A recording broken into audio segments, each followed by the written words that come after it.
गौतम बुद्ध, जिनके बचपन का नाम सिद्धार्थ था, उनका जन्म लगभग 2500 साल पहले लुम्बिनी, नेपाल के कपिलवस्तु में लगभग 563 ईसा पूर्व में हुआ था।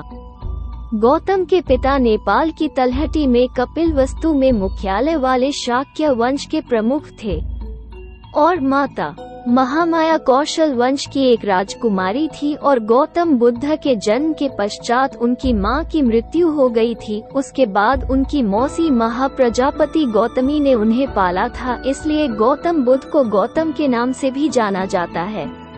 और गौतम बुद्ध की मौसी महाप्रजापति गौतमी ने ही सबसे पहले बुद्ध धर्म को अपनाया था। सिद्धार्थ बचपन से ही संवेदनशील और विचारशील बालक थे। एक युवा के रूप में वो 3 दृश्य देखकर दुखी हो गए। एक रोगी आदमी, एक बूढ़ा कमजोर आदमी और एक मृत शरीर को विलापते रिश्तेदारों द्वारा पीछा किया जा रहा है। भगवान बुद्ध दुनिया में लोगों द्वारा झेले गए दुखों से प्रभावित हुए और उन्होंने इसका समाधान खोजा। 29 साल की उम्र में उन्होंने सच्चे ज्ञान की तलाश में घर छोड़ दिया।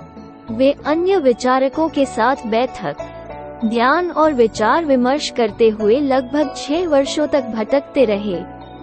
आखिरकार उन्होंने सच्चे ज्ञान के लिए अपना रास्ता खोजने का फैसला किया और बिहार के बोध गया में एक पीपल के पेड़ के नीचे कई दिनों तक ध्यान किया। अंत में अपने ध्यान के 39वें दिन उन्होंने ज्ञान प्राप्त किया।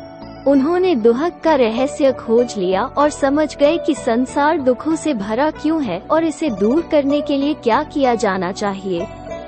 इस प्रकार वो बुद्ध प्रबुद्ध व्यक्ति बन गए। जिस वृक्ष के नीचे उन्होंने ज्ञान प्राप्त किया उसे ज्ञान का वृक्ष या बोधि वृक्ष के रूप में जाना जाने लगा। वाराणसी के पास सारनाथ गए, जहां उन्होंने अपना पहला उपदेश दिया।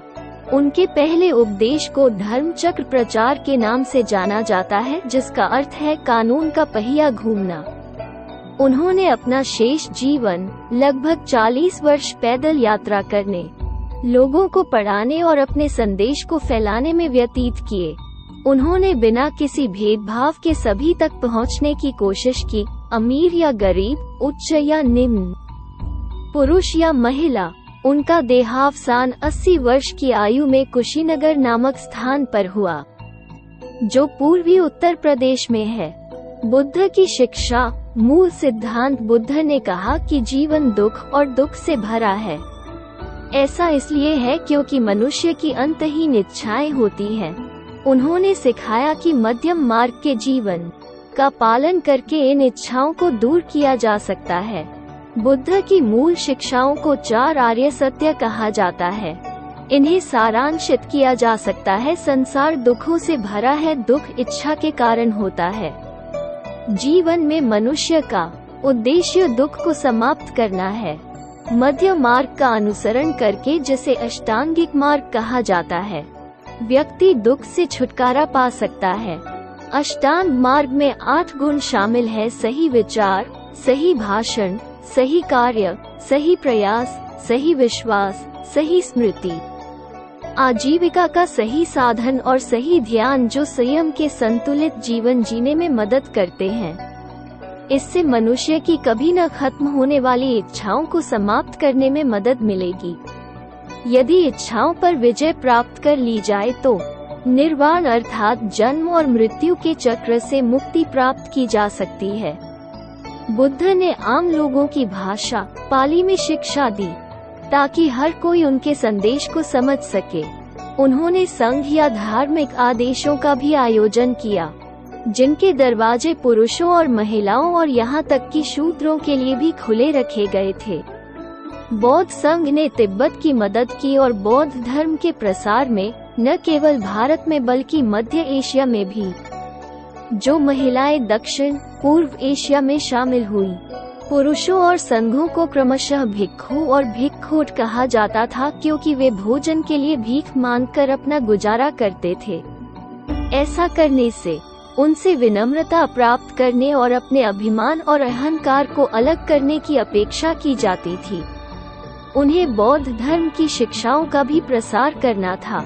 वे काफी समय प्रार्थना और ध्यान में बिताते थे।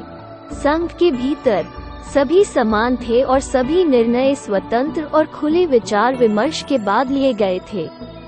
यदि वह विफल रहा तो इस विषय पर मतदान द्वारा निर्णय लिए गए। इस प्रकार संघ लोकतांत्रिक तरीके से चलाए जाते थे। बुद्ध ने अच्छाई से बुराई से और प्रेम से घृणा से लड़ने की कोशिश की। वो सभी परिस्थितियों में शांत और रचनाशील थे और अपने विरोधियों को सूझबूझ से निपटाते थे। धन्यवाद।